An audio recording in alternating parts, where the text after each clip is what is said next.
casa de Dios. Agradezco al Señor primeramente por sus vidas, porque el hecho de estar aquí es la gran bendición de poder compartir con los hermanos, poder entender un poco lo que el Señor quiere darnos en esta mañana. Si usted está aquí es para darle gloria y alabanza a nuestro buen Dios, y eso es lo que determina realmente ese privilegio de la enseñanza y de la palabra del Señor. Para esto quiero que nos coloquemos en pie, quiero iniciar orando, elevar una oración. Es una enseñanza corta, una enseñanza de hora y media más o menos, es algo muy sencillo, es algo que no tarda mucho, ¿no? Entonces, abróchese los cinturones y vamos a orar y también quisiera que pudiéramos abrir nuestras Biblias después de orar, abrir nuestras Biblias en la primera carta de Pedro. Vamos a estar en un versículo, en el capítulo 1, versículo 12. Vamos a estar en este versículo. Ese tiempo de enseñanza es un tiempo de enseñanza textual, y ya les voy a hablar un poco sobre esa enseñanza textual. Capítulo 1, versículo 12, y vamos a orar y luego vamos a leer este versículo, y ya podemos sentarnos e iniciar con ese privilegio de anunciar el evangelio realmente. Padre bueno, Dios del cielo y de la tierra, nos gozamos en esta mañana porque nos has regalado la vida, nos has dado una vida nueva, una esperanza, una salvación. Gracias, mi Señor, porque nos hablas cada día de tus maravillas. Como hijos tuyos, siempre vamos a vivir con gozo y con esperanza. Gracias, mi Dios, porque tu sangre derramada fue la vida para cada uno de nosotros. Siempre ruego, Padre, por aquellos que no te conocen. Ruego por aquellas personas que se encuentran en situaciones tan difíciles como no reconocerte, mi Señor. Ruego por sus vidas y ruego por nuestras vidas, mi Señor. Ayúdanos a vivir para ti, Señor. Ayúdanos a vivir anunciando tu palabra. Te doy gracias en Cristo Jesús. Amén. Entonces podemos leer ahí de pie un momentico 1:12 en la primera carta de Pedro. Dice lo siguiente: a ellos se les reveló que no estaban sirviendo a sí mismos, sino que les servían a ustedes.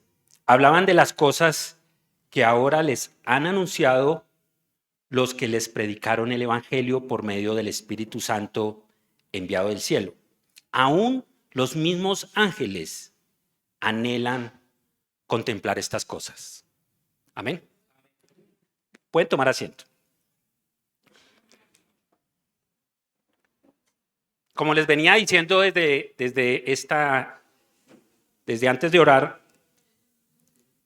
para usted y para mí es un privilegio, realmente. Si usted es creyente, es el gran privilegio que tenemos como creyentes el anunciar el evangelio.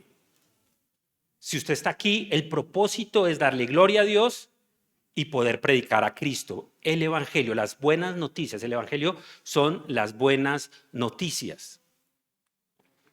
Y en primera de Pedro 1:12 leíamos: a ellos les reveló que no estaban sirviendo a sí mismos, sino que les servían a ustedes. Ese ustedes implica en ese momento al pueblo judío y a los que estaban escuchando en ese contexto ese evangelio, y a esos profetas, a esos evangelistas. Y les dice, hablaban de las cosas que ahora les han anunciado los que les predicaron el evangelio por medio del Espíritu Santo enviado del cielo. El Espíritu Santo es el que ayuda a anunciar el gran evangelio. Como vemos, es una carta que realmente trae un contenido teológico profundo, donde usted puede encontrar la deidad de Dios en estos versículos también. Pueden encontrar la Trinidad, pueden encontrar al Padre, al Hijo, a la persona del Espíritu Santo. Esos son argumentos que nosotros podemos tener cada vez que leemos algo en cuanto a la persona del Espíritu Santo y de Dios y de Cristo. Dice que aún los mismos ángeles anhelan contemplar esas cosas. Y a través de la observación del texto vamos a poder desarrollar textualmente lo que está diciendo cada uno de esos versículos. Como les decía, es una predicación textual, significa que de ese texto vamos a desarrollar ese mensaje. Es un mensaje que para mí es el mensaje que más gozo trae a mi vida, y es poder anunciar el evangelio. Es el mensaje, hermanos, con ese propósito. Es el mensaje que perdura para siempre. Es el mensaje que yo recibí un día y pude encontrar la salvación a través de Cristo. Es el mensaje que ha transformado vidas completas, familias, personas. Si usted está aquí es porque el Señor quiere hablar este mensaje. El mensaje siempre es la palabra de Dios. Pensemos siempre en que al abrir la escritura usted va a contemplar el mensaje profundo de Dios, la palabra de Dios, los pensamientos de Dios. Ese pensamiento ha sido revelado a usted y a mí, a todos los hombres, a todos los hombres. Y ese es un mensaje que lo iniciaron unos hombres llamados profetas desde el Antiguo Testamento. Desde el Antiguo Testamento, estos hombres fueron inspirados divinamente. Es decir, que la obra del Espíritu Santo fue la que hizo y produjo las palabras de Dios, las palabras de Cristo, las palabras del mismo Espíritu de Cristo. Si usted quiere identificarse con alguien, identifíquese con el Espíritu de Cristo. Identifíquese con Cristo. El apóstol Pedro fue identificado por la persona de Cristo. Acompáñeme al versículo 11 de Primera de Pedro. Versículo 11, para entender un poquito el contexto. Dice lo siguiente, dice, querían descubrir a qué tiempo y a cuáles circunstancias se refería el Espíritu de Cristo que estaba en ellos, cuando testificó de antemano acerca de los sufrimientos de Cristo y de la gloria que vendría después de estos. A ellos se les reveló que no se estaban sirviendo a sí mismos, sino que les servían a ustedes. Ellos significa que son aquellos profetas que estaban identificados con Cristo. Testificaban de antemano acerca de ¿qué? De los sufrimientos de Cristo. Los sufrimientos de Cristo de traerle alabanza a su vida. Es paradójico, ¿no? El sufrimiento de un hombre que muere en la cruz trae alabanza a mi vida. Trae alabanza a mi vida, trae un mensaje. Y yo pienso muy rápidamente en dos motivos de alabanza. Estaba pensando en la cantidad de motivos que podemos tener de alabanza, pero quiero solamente desarrollar dos motivos de alabanza. Y esos dos motivos de alabanza, el primero es porque Dios levantó y resucitó a Jesús entre los muertos. Jesús no quedó en la cruz, Jesús se levantó de los muertos, resucitó entre los muertos. ¿Para qué? Para que aquellos que creemos en Él tengamos una esperanza viva. Usted y yo tenemos una esperanza viva. Esa esperanza es que un día nos vamos a encontrar cara a cara ¿con quién? Con Jesucristo. Lo vamos a ver cara a cara. Aquellas personas que han partido creyendo en Cristo, en este momento están gozando plenamente de esa alabanza. Pensemos siempre en que es un privilegio poder estar aquí predicando, para que aquellos que no conocen de Cristo puedan llegar a verlo cara a cara. ¿Amén? Ok. Y ese segundo propósito de alabanza a Dios es porque tenemos una herencia celestial. Una herencia celestial. Uy, tremendo, ¿no? ¿Qué hemos heredado? Hemos heredado, primeramente, la esperanza de vivir con Cristo. Suficiente, ¿cierto? Imagine usted heredar, poder estar con su Padre Celestial, con su hermano, con Cristo, con su familia, en Cristo, eternamente. Poder ver muchos de mis hermanos que están aquí hoy en día, el día de ese tiempo, poderlos ver, poderlos abrazar. Poder decir, fuimos a la iglesia, tuvimos propósito de vida y estuvimos con esa esperanza viva siempre, siempre, siempre.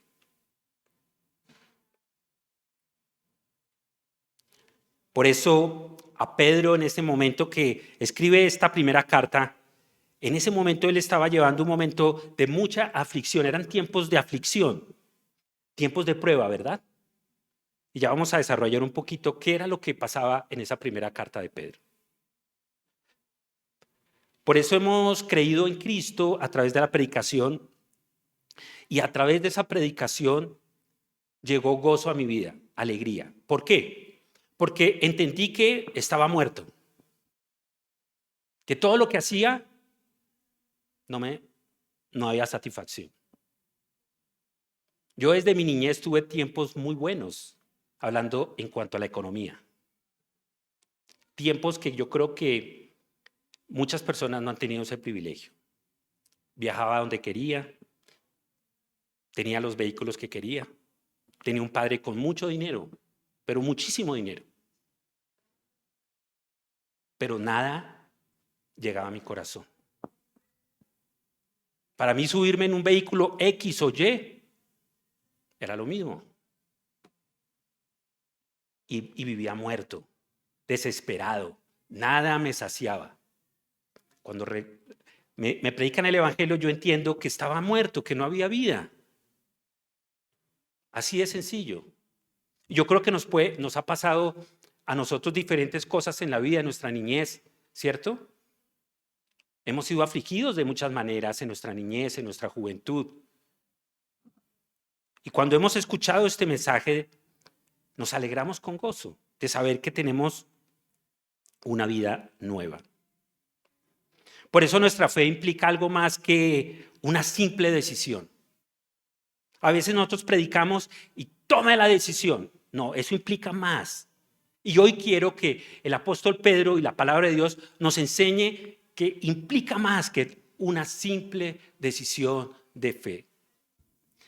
Esa fe es la esencia misma de la obra salvífica concebida por Dios a través de Cristo. Es mucho más profundo que tomar una simple decisión. Por tal razón, hermanos, esta primera carta del apóstol Pedro había llegado en un momento muy terrible. Quiero contextualizar antes de iniciar con los puntos que vamos a ver en esta mañana. Esta primera carta había llegado en esa terrible hora en que el pastor de pastores sería herido y las ovejas dispersadas. Antes de que el apóstol Pedro predicara esta carta, mucho antes sucedió esto. ¿Quién es el pastor de pastores? Nuestro Señor Jesucristo. Jesús, después de ser herido, muerto en la cruz, resucita y decidió pasar sus últimas horas con sus 11 discípulos. Eran 12, pero hubo uno que no pasó ese gran momento porque no quiso tomar la decisión de seguir a Cristo. Estos 11 discípulos fueron preparados. ¿Para qué? Para un fuego de prueba que les había de sobrevenir. Realmente cuando usted recibe a Cristo, va a pasar exactamente lo mismo. Van a venir pruebas en su vida. Y quiero que pensemos en el momento que usted recibe a Cristo y usted corre a darle esas buenas noticias a alguien. ¿Y cómo así? ¿Usted se cambió de religión? ¿Cómo así? ¿Y no que se había bautizado en la iglesia? ¿No hizo la primera comunión? ¿No hizo tal cosa? ¿Cómo así? No, es que ahora estoy leyendo la Biblia. ¿Está leyendo la Biblia? Se va a volver loco. Es el primer ataque que empieza para que usted no lea la Biblia. Y es una gran realidad. Entonces, en ese contexto no iban a pasar ese tipo de pruebas, pero unas pruebas mucho más difíciles que estas que estamos hablando en este momento. Sin embargo, quiero que pensemos después de la resurrección y ascensión de Jesucristo, no parecía que las pruebas fueran tan difíciles al principio para ellos. Al principio ellos no pensaron que fuera tan difícil. En verdad, los fariseos de ese momento estaban preocupados por lo que había sucedido en ese momento. Pero ellos lo que procuraban en ese momento era acallar a quienes enseñaban y hacían milagros en ese momento por medio de Cristo. Y ellos decían que trastornaban ¿a quién? A Jerusalén, a los judíos, a esos hombres religiosos, a esos hombres que realmente vivían una fe. Pero ellos, en ese momento, Pedro y sus discípulos no veían una amenaza para sus vidas. En ese momento jamás se sintieron amenazados. Ya habían matado a Cristo. Cristo estaba a la diestra del Padre. La tumba estaba vacía. Inventaron que se habían robado el cuerpo, muchas cosas. Trataban de acallar muchas cosas, ¿verdad? Pero sin embargo todo cambió cuando hubo un hecho histórico. En Hechos de los Apóstoles hay una enseñanza sobre Esteban. Esteban predica también, Esteban habla de Cristo y lanzan la primera piedra a Esteban y es el primer mártir cristiano que tenemos en Hechos de los Apóstoles. Él muere. De hecho fue testigo el apóstol Pablo, ¿verdad? Él fue testigo de esto, Saulo. No tan solo fue testigo, sino que él aprobó la muerte de Esteban. Él aprobó la muerte de Esteban.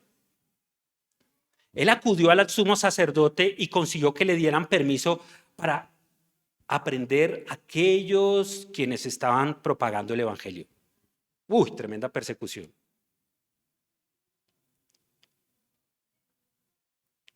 Tremenda persecución. Sin embargo, aquella euforia de Saulo no duró mucho tiempo porque ¿qué pasó? Jesucristo en el camino de Damasco le dio un nuevo nombre. Se le apareció y le dio un nuevo nombre. Ya no era Saulo, sino ya se convirtió en Pablo. Pero sin embargo, Pablo recibe a Cristo y sigue la persecución a estos creyentes. El rey Herodes en ese tiempo se convirtió en enemigo de los creyentes y de los judíos que habían aceptado a Jesucristo como el Mesías prometido. Y fueron dispersados en ese tiempo a otras provincias. Fueron dispersados. Estos judíos fueron dispersados. Esa es una manera de que usted no pueda congregarse. Esa es una manera de que usted no pueda tener fuerza entre hermanos. Por eso nosotros nos reunimos. El hermano estaba hablando sobre la iglesia y la comunión que tenemos en la cena del Señor. Qué gozo sería que todos nos levantáramos a tomar la cena del Señor, a tener esa comunión los unos con los otros. Ese era el privilegio que ellos estaban teniendo al principio. Pero para callarlos tenían que dispersarlos. En aplicación para nuestras vidas, hay veces el enemigo viene a atacar, siempre va a venir a atacar la iglesia para que nos dispersemos, para que usted no escuche el verdadero mensaje de Cristo de salvación, para que usted no crea en los hermanos, usted no crea en Cristo, para que usted no se congregue. para que usted no pueda crecer en la fe y en el amor de Cristo. Pero ¿qué más pasó? No fue sino hasta el reinado de Nerón que la persecución de los cristianos llegó más allá de las fronteras de Judá. En las calles corrían el rumor de que Nerón había incendiado a Roma en ese tiempo para poderla reconstruir. ¿A qué? A su gusto. Entonces, él como quería el poder y quería reconstruir, muy parecido a los alcaldes en la actualidad, ¿no? Cada uno llega a reconstruir, a hacer algo, ¿no? Para mostrar. Destruyen algo que hicieron nosotros y quieren construir algo nuevo. ¿Para mostrar qué? Poder. Para mostrar poder. Nerón incendió Roma. ¿Y el que usó? Usó a los cristianos en ese momento como chivo expiatorio para desviar esa atención del pueblo hacia Cristo, ¿no? Incendió todo, sistemáticamente empezó a perseguir a los hijos de Dios. En ese momento tuvo que ser un momento muy difícil. Sentirse usted perseguido económicamente, todo tiempo perseguido. Pero Jesucristo ya había preparado a Pedro. Jesucristo había preparado el corazón a Pedro para esas pruebas que tendría que soportar. ¿Qué tenía que hacer Pedro ahora? Preparar a otros.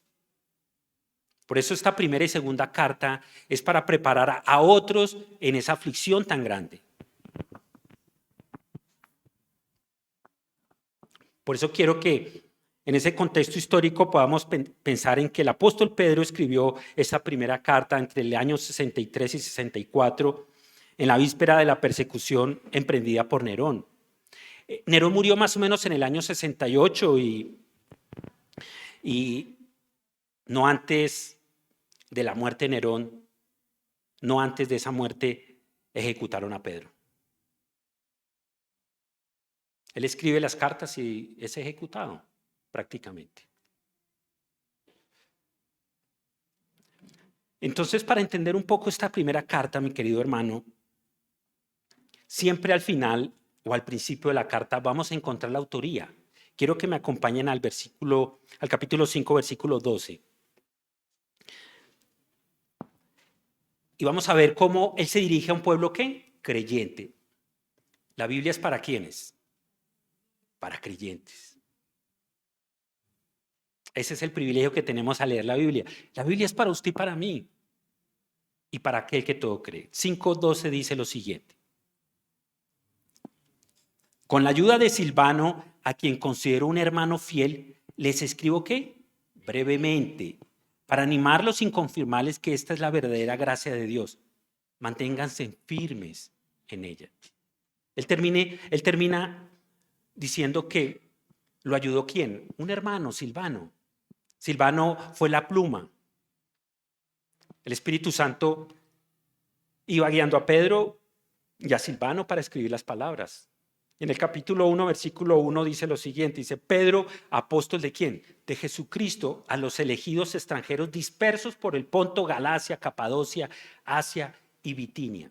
Está hablando de esos hermanos que estaban dispersados por todo, según la previsión de Dios el Padre mediante la obra santificadora del Espíritu para obedecer a Jesucristo y ser redimidos por su sangre, que abunden en ustedes la gracia y la paz. Qué saludo tan especial, ¿no? Involucra a Cristo, el Espíritu de Cristo, al Padre, y vuelvo y les digo, teológicamente podemos hablar mucho sobre la Trinidad en esta carta. Por eso les digo que en este momento Pedro escribe esta carta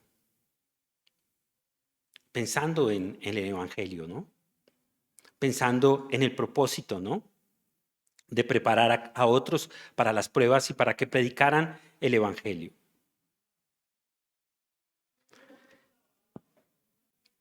Teniendo esto en mente, quiero que hoy nos animemos a algo maravilloso y algo que es el privilegio más grande que tiene usted como creyente. Es el Evangelio de Jesucristo, de la gracia de nuestro Señor. Por eso quiero iniciar haciendo unas preguntas. Y yo quiero que en su corazón usted piense en estas preguntas y si lo medita, estas preguntas son muy valiosas para usted como creyente y a mí como creyente. La pregunta dice así: aunque no haya un Nerón persiguiéndonos, ¿somos conscientes de que el adversario, el diablo, está como león rugiente buscando a quien devorar? ¿Usted ha sentido al enemigo respirándole en la nuca como creyente? ¿Qué deberíamos hacer? ¿Usted qué debería hacer si siente al enemigo para que usted no predique el evangelio? Usted sea tan atacado que usted diga: no quiero predicar el evangelio, quiero quedarme callado para no tener persecución, no tener problemas, no tener disgustos. Algunas veces para no ser desheredado económicamente de mi familia. Así de fuerte. Así de fuerte puede ser.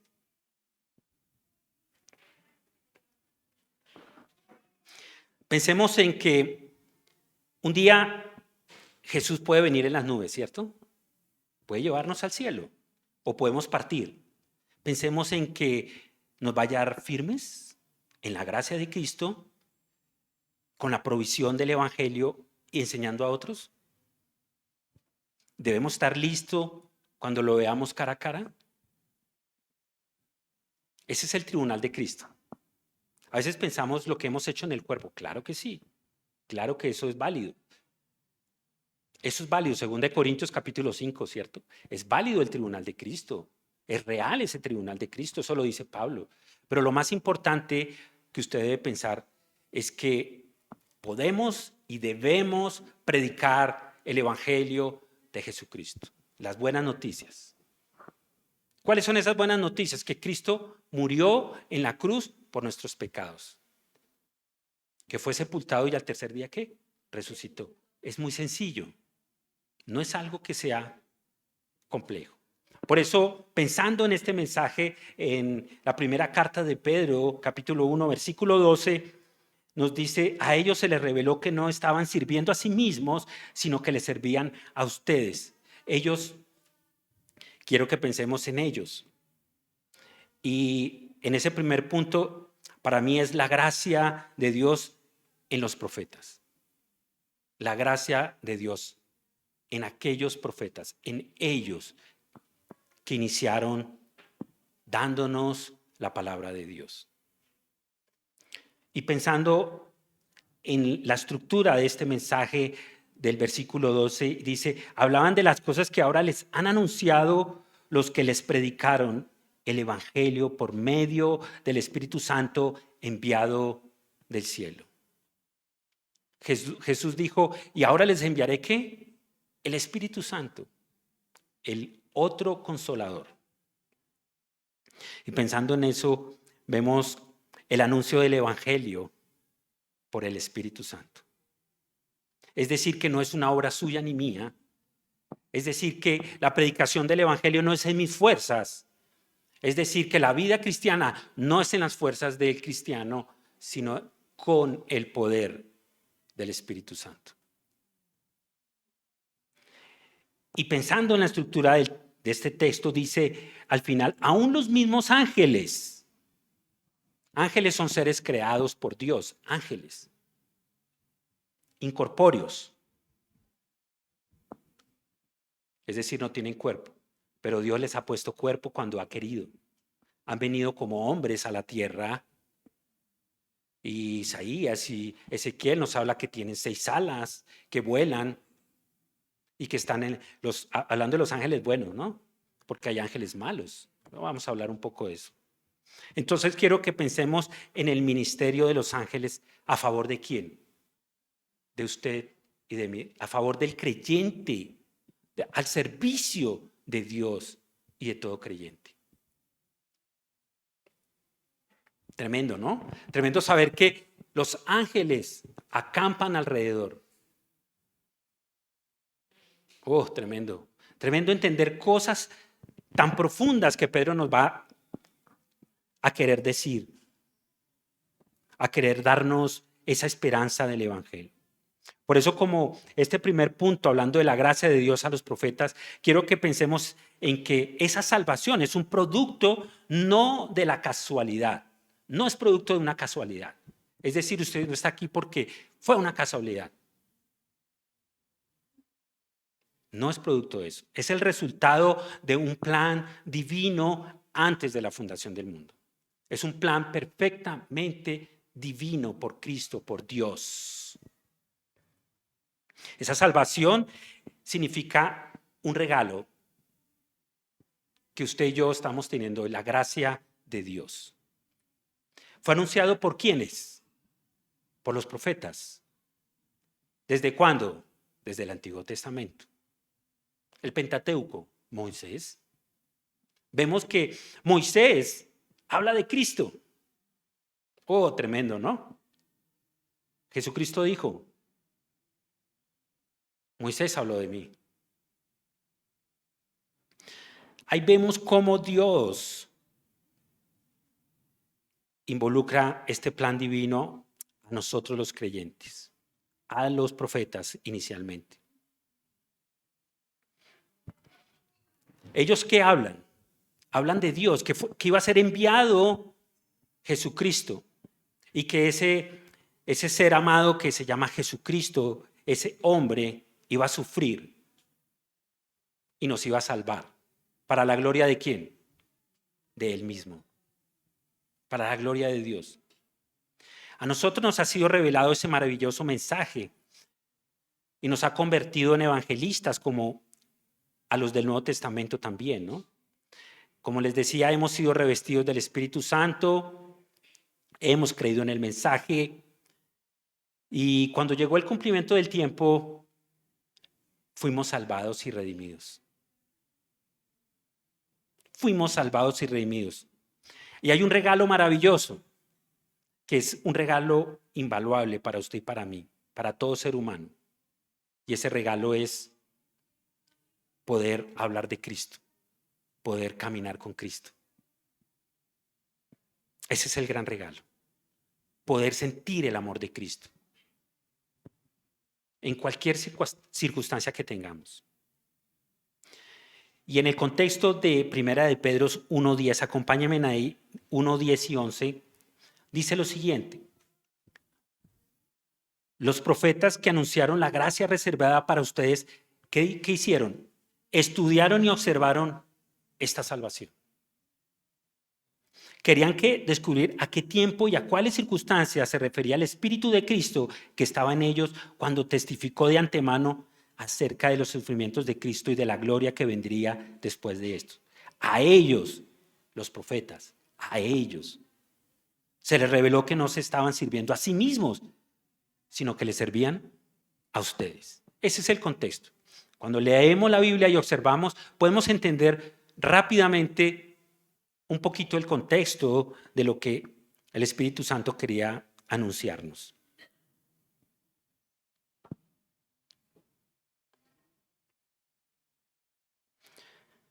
Ahora, yo quiero que pensemos en esos profetas. Y solamente he escogido un profeta del Antiguo Testamento. Hay más, pero es el que realmente nos va a indicar los sufrimientos de Cristo. Acompáñenme al libro de Isaías, capítulo 53. Isaías capítulo 53, del versículo 1 al 12 vamos a leer lo siguiente.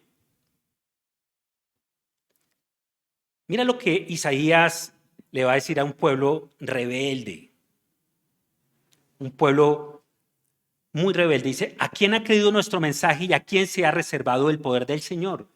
Creció en su presencia como vástago tierno, como raíz de tierra seca. No había en él belleza ni majestad alguna. Su aspecto no era atractivo y nada en su apariencia lo hacía deseable. Despreciado y rechazado por los hombres, varón de dolores, hecho para el sufrimiento, todos evitaban mirarlo. Fue despreciado y no lo estimamos. Ciertamente él cargó con nuestras enfermedades y soportó nuestros dolores, pero nosotros lo consideramos herido, golpeado por Dios, humillado. Él fue traspasado por nuestras rebeliones y molido por nuestras iniquidades. Sobre él recayó el castigo, precio de nuestra paz. Y gracias a sus heridas fuimos sanados. Todos andábamos perdidos. Como ovejas, cada uno seguía su propio camino. Pero el Señor hizo recaer sobre él la iniquidad de todos nosotros. Maltratado y humillado, ni siquiera abrió su boca. Como cordero fue llevado al matadero como oveja. Enmudeció ante sus trasquiladores y ni siquiera abrió su boca. Después de aprehenderlo y juzgarlo, le dieron muerte. Nadie se preocupó de su descendencia. Fue arrancado de la tierra de los vivientes y golpeado por la transgresión de mi pueblo. Se le asignó un sepulcro con los malvados y murió entre los malhechores, aunque nunca cometió violencia alguna ni hubo engaño en su boca, sin pecado. Pero el Señor quiso quebrantarlo y hacerlo sufrir. Y como Él ofreció su vida en expiación, veré su descendencia y prolongará sus días y llevará a cabo su voluntad del Señor. Después de su sufrimiento, verá la luz y quedará satisfecho. Por su conocimiento, mi siervo justo justificará a muchos y cargará con las iniquidades de ellos. Por lo tanto, término de conclusión, por lo tanto, le daré un puesto entre los grandes y repartirá el botín con los fuertes, porque derramó su vida hasta la muerte y fue contado entre los transgresores. Cargó con el pecado de muchos e intercedió por los pecadores. Oh, gloria a Dios. El profeta Isaías. Leemos algo que nos deja claro, que es la profecía del Mesías. La profecía exacta de lo que Cristo venía a padecer, de lo que Cristo venía a cumplir. ¿Qué nos advierte al principio el profeta? La increíble incredulidad de los judíos para con la persona de Cristo.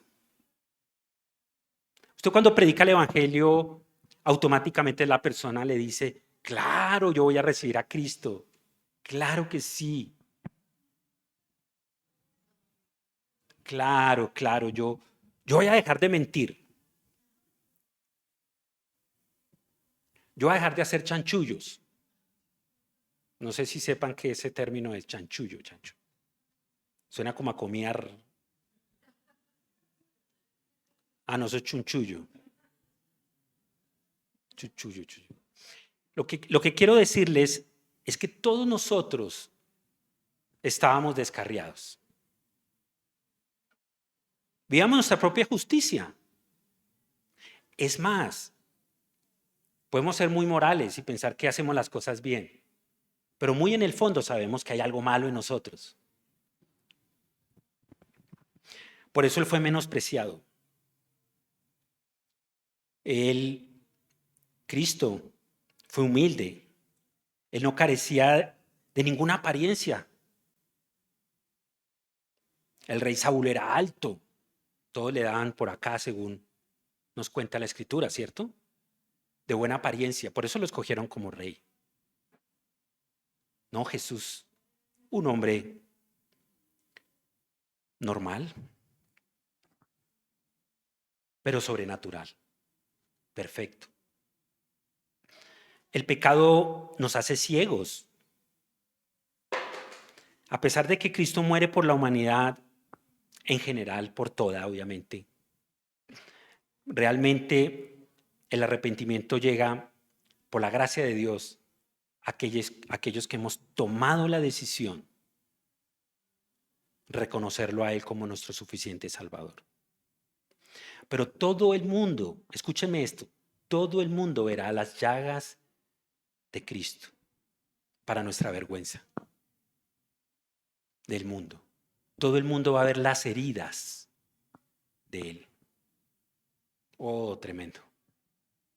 Cuando usted vea que Él fue traspasado en su costado y lo vea decir, es Cristo. Todo el mundo va a reconocer que es Cristo. El que fue traspasado por nuestras rebeliones. Quiero que pensemos en Primera de Pedro, acompáñenme nuevamente, capítulo 1, versículo 12. Pensemos que la palabra de Dios nos va a regalar este gran ejemplo de la identificación con Cristo. En el capítulo 2, versículo 21 al 25, nos dice lo siguiente. Capítulo 2, 21 al 25. Primera de Pedro. Para esto fueron llamados, porque Cristo sufrió por ustedes, dándoles ejemplo para que sigan ¿qué? Sus pasos. Usted y yo somos identificados con Cristo. Pedro fue identificado. Él les está diciendo, tranquilos, fuimos llamados para seguir a Cristo, para seguir sus pasos. Él no cometió ningún pecado, ni hubo engaño en su boca. Cuando proferían insultos contra él, no replicaba con insultos. Cuando padecía, no amenazaba, sino que se entregaba a aquel que juzga ¿con qué? Con justicia. El 24 dice, Él mismo en su cuerpo llevó al madero nuestros pecados para que muramos ¿qué? Al pecado y vivamos para la justicia. Por sus heridas ustedes han sido sanados. Antes eran ustedes como ovejas descarriadas, pero ahora han vuelto al pastor que cuida de sus vidas. ¿Qué podemos concluir? Tenemos un gran ejemplo, se llama nuestro Señor Jesucristo. Ese es nuestro ejemplo. Si usted camina con Él, es porque ha impactado su vida Jesucristo. Porque el Espíritu Santo lo ha convencido de que el único camino es la cruz de Cristo. Si usted mira la cruz y observa un madero que ya no está ahí, pero usted dice, yo quiero morir. Yo quiero morir al yo. Yo quiero vivir para Cristo. Yo quiero anunciar ese evangelio. Yo quiero anunciar las buenas noticias. Por eso, en este tiempo, animamos a la iglesia a anunciar el evangelio, a identificarnos con Cristo. En Él no hubo engaño. Algunas veces cometemos pecados, pero los confesamos y buscamos apartarnos. Eso le pasa a un creyente verdadero. Por eso, como segundo punto, veíamos el anuncio del evangelio por el Espíritu Santo. Quiero que pensemos en la persona del Espíritu Santo. ¿Cómo nos enseña las cosas de Dios? ¿Cómo abrimos la Biblia y podemos entender? Ella misma se está interpretando. Yo solamente estoy leyendo. Yo solamente estoy guiando a entender algo muy sencillo, a observar el texto, el contexto. No es nada difícil. Pero el Espíritu Santo nos está revelando esa gran verdad de que Jesucristo murió en un madero, que lo insultaban y que Él no replicaba. Isaías dice lo mismo. Cuando leíamos Isaías 50, exactamente lo mismo. Esa es la profecía. Esa es la verdad del evangelio. Eso es lo que el Espíritu Santo nos enseña, nos prepara para entender cómo podemos practicar y tener fruto de salvación. Por eso en 1 de Pedro 1:13 nos dice lo siguiente y 14. Quiero que leamos hasta el versículo 16. 1 de Pedro 1, 13, 14, 15 y 16.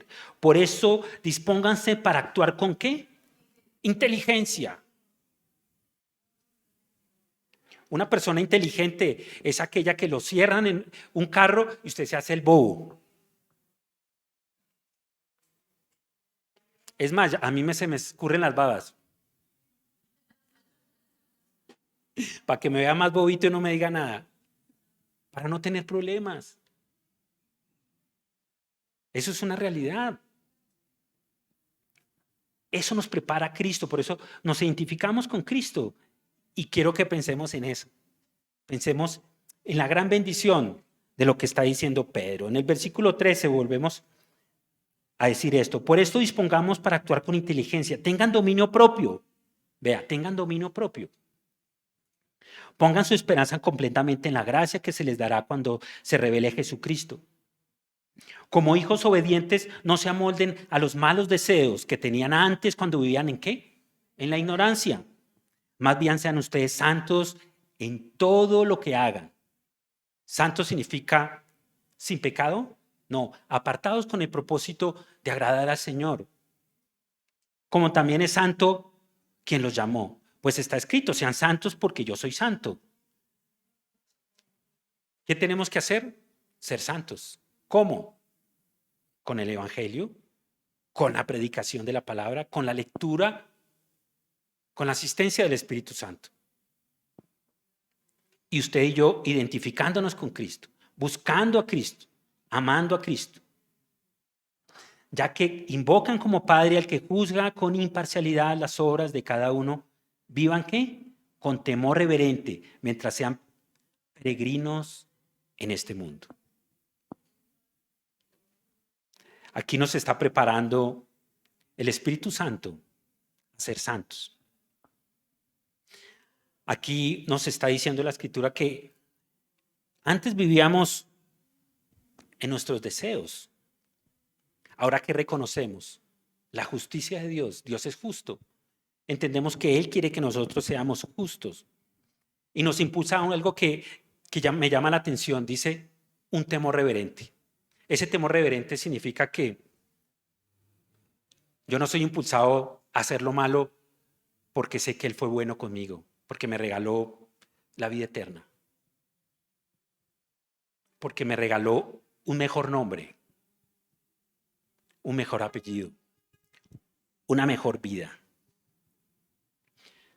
Por eso piensen que la predicación del Evangelio es hablar de esa buena noticia, hablar de lo que estamos hablando acá, de que usted y yo hemos sido transformados para la gloria de Dios Padre.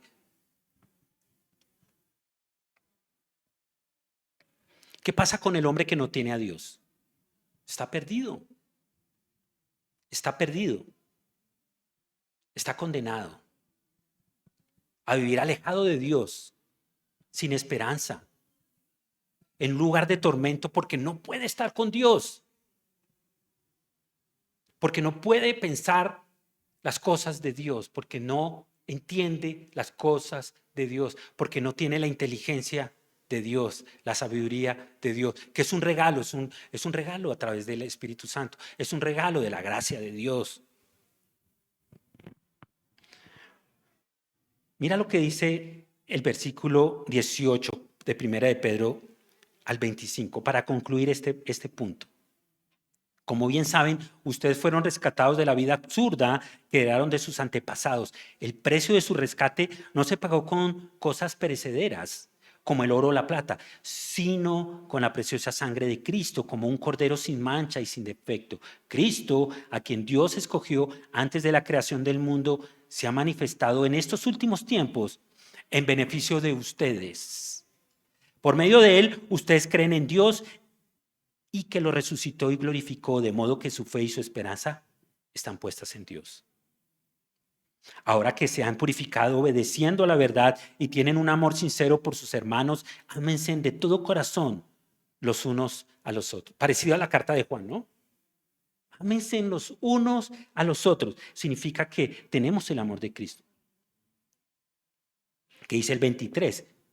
Pues ustedes han nacido de nuevo, no de simiente perecedera, sino de simiente imperecedera, mediante la palabra de Dios que vive y permanece. Porque todo mortal es como hierba y toda gloria como la flor del campo. La hierba se seca y la flor se cae, pero la palabra del Señor permanece para siempre. Y esta es la palabra del Evangelio que les ha anunciado a ustedes. Fácil de entender. Todo va a morir. Todo lo que vemos aquí va a ser totalmente fundido por el poder de Dios. El poder, el dinero, los aviones, el dinero, todo su trabajo, sus nombres, los presidentes, todo va a ser destruido. Cuando yo entiendo eso, entiendo que hay algo más allá que esto, que ser mortales. Hay algo espiritual, hay algo profundo, hay una vida diferente, hay algo eterno. Hay algo que voy a ver que va a ser la gloria de Dios. Si usted ha pensado en estas palabras, como las pensó el apóstol Pedro, nos puede entender, podemos entender y recordar la grandeza de la redención. Pero nos va a mostrar algo que se llama el costo y el valor de la persona de nuestro Señor Jesucristo. La redención nos deja entender que no es para seguir una religión. Usted no ha sido redimido para seguir una religión, para hacer cosas para agradar a Dios. No es algo vacío, sino es entender que esa gracia de Dios fue derramada a toda persona que camina con Él, toda persona que piensa en ese plan eterno. Usted y yo no tenemos ningún mérito para la salvación. No hemos hecho nada para ganarla. Por eso podemos entender que la salvación es la gloria de Dios, es la gracia de Cristo que nos ha otorgado. Yo pienso en esta carta, en esta primera carta del apóstol Pedro, y leyendo todo ese contexto de ese tiempo, todo lo que vivían, veo la gracia de Dios para esos hombres que murieron atormentados por el evangelio. Por eso, la tarea de cada uno de nosotros, disculpe,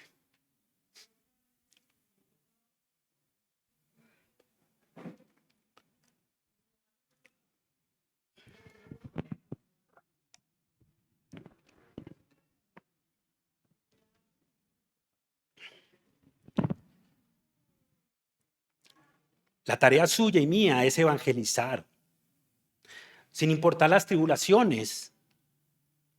Debemos mantenernos firmes, unidos entre hermanos, amándonos, cuidándonos. Eso es lo primero, hermanos. Usted y yo estamos aquí sentados por la gracia del Señor, por su infinita misericordia, por el pago de Él en esa cruz. Yo por eso le digo a Dios, Señor, ayúdame a mantenerme firme cada mañana, a predicar, a vivir para Cristo, para que aquellos que no conocen de la palabra de Dios puedan venir y entender lo que el apóstol Pedro y el apóstol Pablo y toda la Biblia nos quiere decir.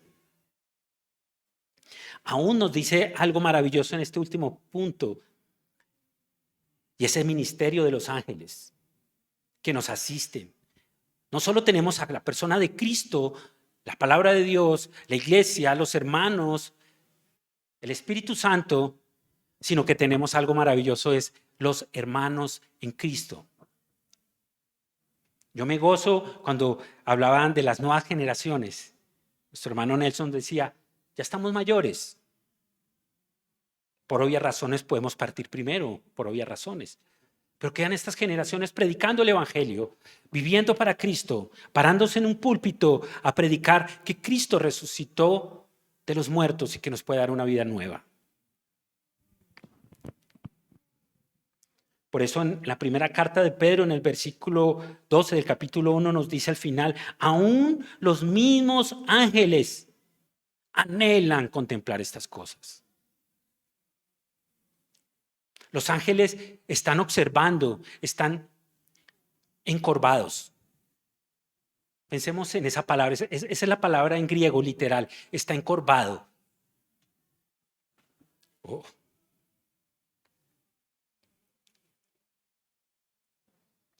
No somos dignos de predicar. Un ángel que es una criatura mayor que todos nosotros, mirando, observando cómo este ser, este hombre puede entender el evangelio.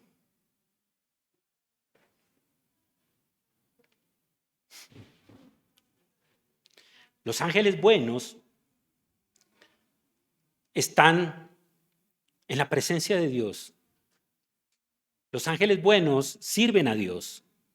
Los ángeles buenos nos ayudan de muchas maneras. Quiero que pensemos en los ángeles. Pensemos en 3 aspectos de los ángeles. Ellos fueron creados. No puedo hablar de todos los detalles de ese método de creación porque duraríamos aquí la hora y media que les dije. Pero sí quiero que pensemos en Colosenses 1:16. Pensemos en lo que nos dice el apóstol Pablo en Colosenses. Acompáñame a la carta de Pablo a los hermanos en Colosas, capítulo 1, versículo 16.